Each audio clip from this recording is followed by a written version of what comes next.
Assalamualaikum warahmatullahi wabarakatuh. Sebelumnya saya ucapkan terima kasih kepada Bapak Dr. Subila Wiono, SAMPD, selaku dosen pengampu mata kuliah Sosiologi Hukum.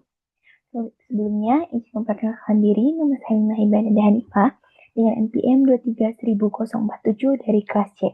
Di sini saya akan memaparkan mengenai jurnal saya, yaitu dengan judul Unsur-unsur Sistem Hukum menurut Lawrence and Friedman. Namun sebelum masuk kepada jurnal saya, di sini saya akan memperlihatkan bahwasannya saya telah mendapatkan email dari Nabila Iza Nurmutaki untuk masuk ke akses, yaitu di EduLaw atau Education and Law Journal. Berikut merupakan bukti bahwasannya saya sudah mendapatkan akses dari jurnal EduLaw Journal, yaitu dari Universitas Negeri Yogyakarta. Baik, langsung saja masuk ke pembahasan, yaitu yang pertama mengenai abstrak. Indonesia sebagai negara hukum mengharuskan segala aspek kehidupan bermasyarakat dan bernegara dilandaskan pada hukum yang berlaku. Namun dalam praktiknya, hukum seringkali tidak mampu menjalankan fungsinya secara optimal. Penelitian ini menggunakan metode yuridis normatif dengan pendekatan deskriptif analitis yang bertujuan mengkaji secara komprehensif ketiga unsur tersebut dalam konteks sistem hukum di Indonesia. Hasil kajian menunjukkan bahwa ketiga unsur struktur hukum, yaitu struktur hukum, substansi hukum, dan budaya hukum tersebut harus terus berjalan secara sinergis agar hukum dapat berfungsi secara efektif dan mewujudkan keadilan di dalam masyarakat. Ketimpangan pada salah satu unsur akan menghambat keberhasilan penegakan hukum secara menyeluruh. Lawrence F. Friedman, seorang ahli hukum dan sosiologi hukum, mengemukakan bahwa efektivitas hukum ditentukan oleh tiga unsur utama dalam sistem hukum, yaitu struktur hukum, substansi hukum, dan budaya hukum. Struktur hukum mencakup lembaga dan aparat penegak hukum, substansi hukum berisi norma dan peraturan yang menjadi dasar pelaksanaan hukum, sedangkan budaya hukum berkaitan dengan kesadaran dan sikap masyarakat terhadap hukum.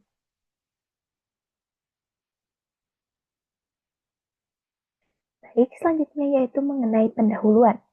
Indonesia merupakan negara hukum. Hal ini termaktub dalam Undang-Undang Dasar tahun 1945, Pasal 1 Ayat 3. Hal ini mengandung pengertian bahwa segala tatanan kehidupan bernegara dan berbangsa harus dilandaskan pada hukum yang berlaku. Namun dalam kenyataannya, hukum di Indonesia seringkali mengalami dinamika yang tidak jarang menimbulkan ketidakadilan. Profesor Ahmad Ali mengatakan hukum yang tidak efektif sama halnya seperti penyakit yang diderita oleh hukum sehingga hukum tidak dapat melaksanakan fungsinya. Berbicara mengenai hukum, maka berbicara pula mengenai bagaimana itu sebuah keadilan. Keadilan merupakan hal yang selalu diharapkan oleh setiap manusia. Mengutip pendapat Profesor Sucipto Harjo, keadilan merupakan ukuran yang dipakai dalam memberikan perlakuan terhadap objek yang ada di luar oleh kita. Oleh karena itu, ukuran tersebut tidak dapat dilepaskan dari arti yang kita berikan kepada manusia atau kemanusiaan tentang konsep kita mengenal manusia. Keadilan dapat kita wujudkan melalui hukum sesuai dengan pendapat Aristoteles, bahwa tujuan dari hukum adalah untuk mencapai keadilan. Hal ini dibuat oleh penguasa dan memiliki sanksi bagi yang melanggarnya.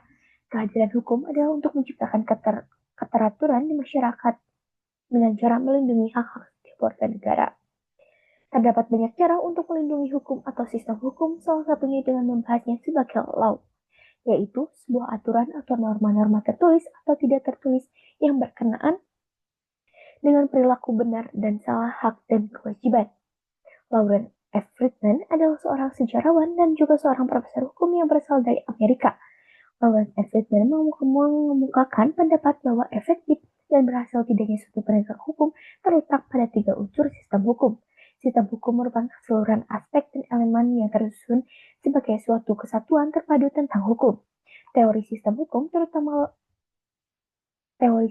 menurut Lawrence F. Friedman, seorang profesor di bidang hukum, sejarawan, dan juga pakar sejarah hukum Amerika dan penulis produktif, ada tiga elemen utama dari sistem hukum atau legal system, yaitu yang pertama struktur hukum atau legal struktur, yang kedua isi hukum atau legal substansi, dan yang ketiga budaya hukum atau legal kultur.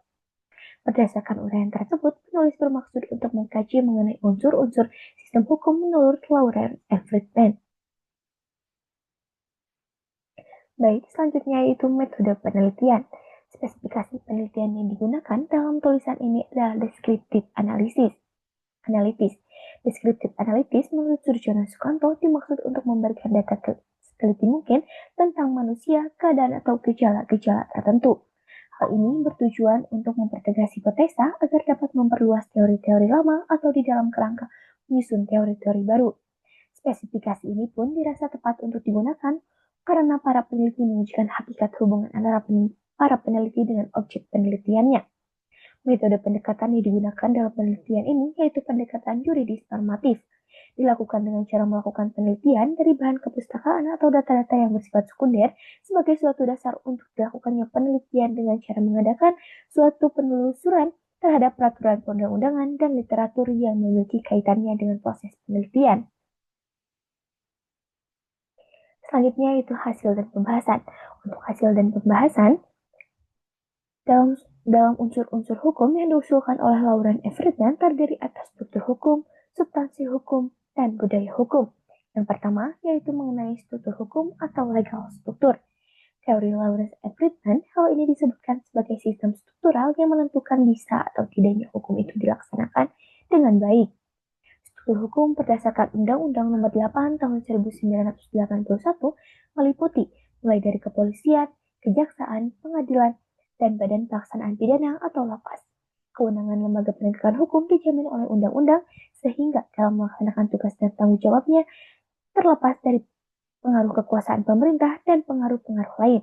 Terdapat adikium yang menyatakan fiat justitia et pereat mundus. Meskipun dunia ini runtuh, hukum harus ditegakkan. Hukum tidak dapat berjalan atau tegak bila tidak ada aparat penegak hukum yang kredibilitas, kompeten, dan independen. Seberapa bagusnya suatu peraturan perundang-undangan, bila tidak didukung dengan aparat penegak hukum yang baik, maka keadilan hanya angan-angan. Lemahnya mentalitas aparat penegak hukum mengakibatkan penegakan hukum yang tidak berjalan sebagaimana mestinya. Struktur dari sistem hukum terdiri atas unsur sebagai berikut. Jumlah dan ukuran pengadilan, jurisdiksinya, dan tata cara naik banding ke pengadilan dan ke pengadilan lainnya. Struktur juga berarti bagaimana badan legislatif ditata apa dan boleh dan tidak boleh dilakukan oleh presiden.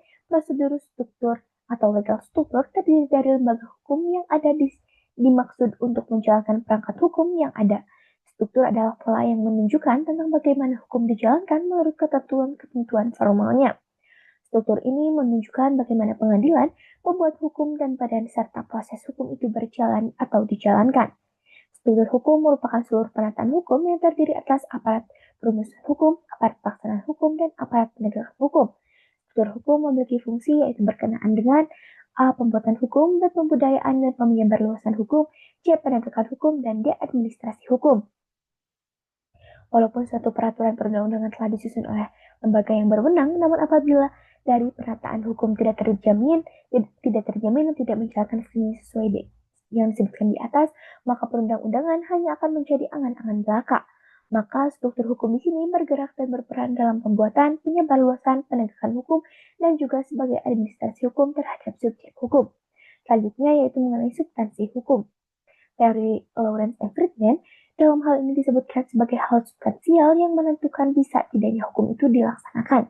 Substansi juga berarti produk yang dihasilkan oleh orang yang berada di dalam sistem hukum yang mencakup keputusan yang mereka keluarkan. Aturan baru yang mereka susun. Substansi juga mencakup hukum yang hidup atau living law, bukan hanya aturan yang ada dalam kitab undang-undang atau lawbook. Sebagai negara yang masih menganut sistem civil law, sistem atau sistem Eropa kontinental, dikatakan hukum adalah peraturan-peraturan yang tertulis, sedangkan peraturan-peraturan yang tidak tertulis dinyatakan bukan hukum. Sistem ini mempengaruhi sistem hukum di Indonesia. Salah satu pengaruhnya adalah asas legalitas dalam KUHP. Dalam pasal 1 KUHP ditentukan bahwa tidak ada suatu perbuatan pidana yang dapat dihukum jika tidak ada aturan yang mengaturnya.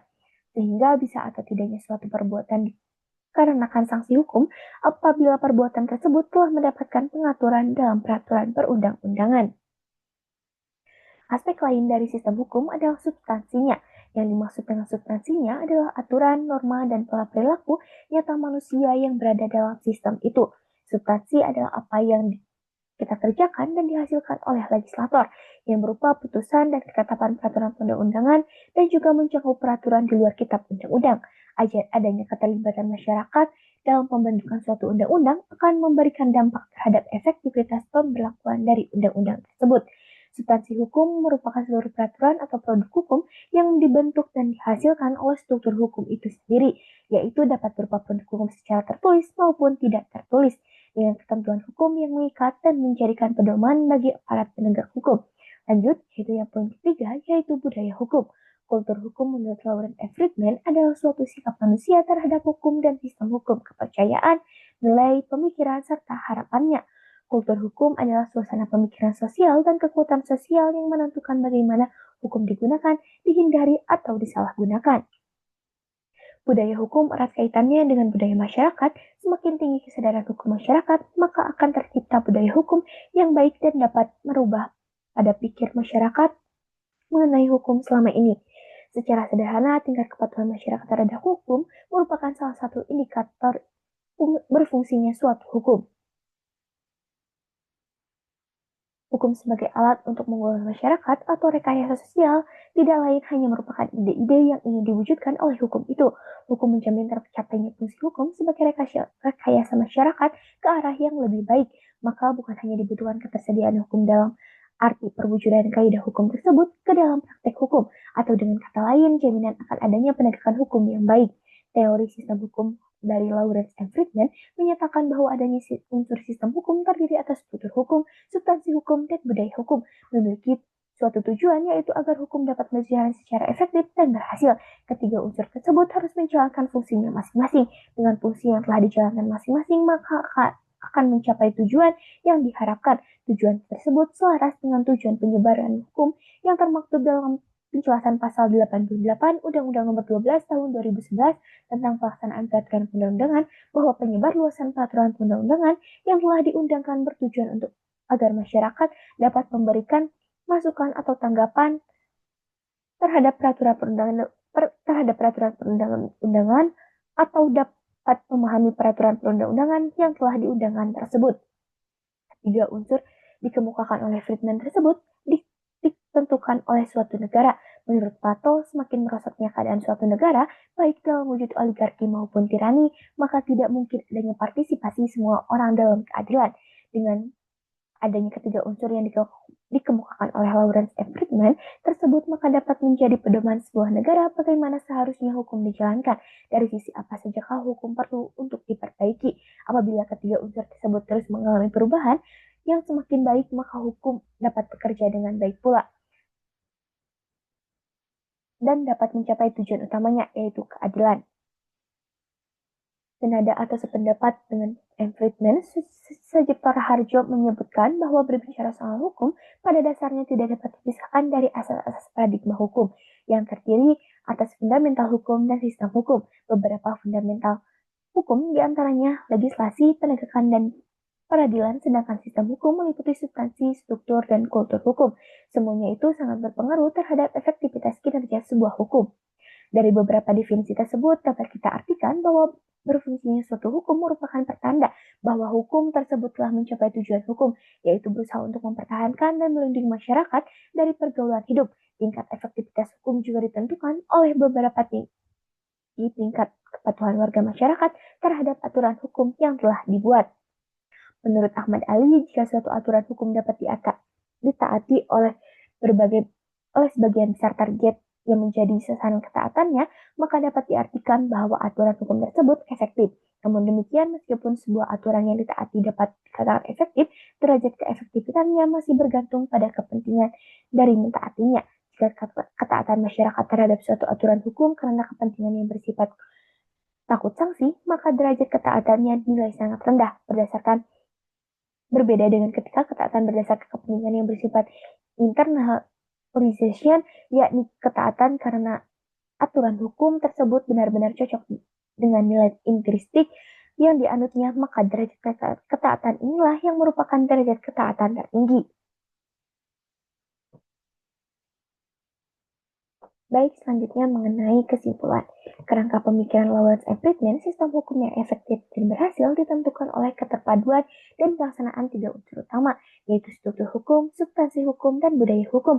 Ketiga unsur ini saling berkaitan dan tidak dapat berdiri sendiri dalam upaya menciptakan sistem hukum yang mampu mewujudkan keadilan di masyarakat. Ketiga unsur ini membentuk fondasi utama bagi efektivitas hukum dalam masyarakat. Oleh karena itu, peningkatan kualitas aparat penegak hukum, menyusun peraturan perundang-undangan yang responsif dan penguatan kesadaran hukum masyarakat merupakan langkah strategis untuk mewujudkan sistem hukum yang adil, efektif, dan aspiratif. Dengan demikian, hukum dapat menjalankan fungsinya sebagai alat rekayasa sosial dan menjaga keadilan sebagaimana yang diharapkan oleh para pemikir hukum, baik pemikir hukum klasik maupun modern. Baik, selanjutnya mengenai daftar pustaka, yaitu terdapat adanya Lawrence and Friedman mengenai sistem hukum perspektif ilmu sosial, adanya Estomihi FFC Matupang, yaitu mengenai teori hukum legal sistem Lawrence and Friedman, ada juga Pak Aja Fadlika mengenai mewujudkan hukum yang ideal melalui teori Lawrence and Friedman, ada Nadia Putri Pasca mengenai teori sistem hukum Lawrence, adanya Syamna mengenai teori sistem hukum Lawrence and Friedman, dan ada Anwar Anas mengenai komponen sistem hukum menurut Lawrence and Friedman, dan ada tadi Lesmana mengenai pokok-pokok pikiran Lawrence and Friedman tentang sistem hukum dalam perspektif ilmu sosial, serta adanya Bill Tonapa, yaitu mengenai efektivitas hukum Indonesia berdasarkan teori sistem hukum Friedman. Baik, sekian pemaparan mengenai jurnal, mengenai unsur-unsur teori yang telah dikemukakan oleh Lawrence and Friedman. Mohon maaf apabila terdapat kesalahan. Wassalamualaikum warahmatullahi wabarakatuh.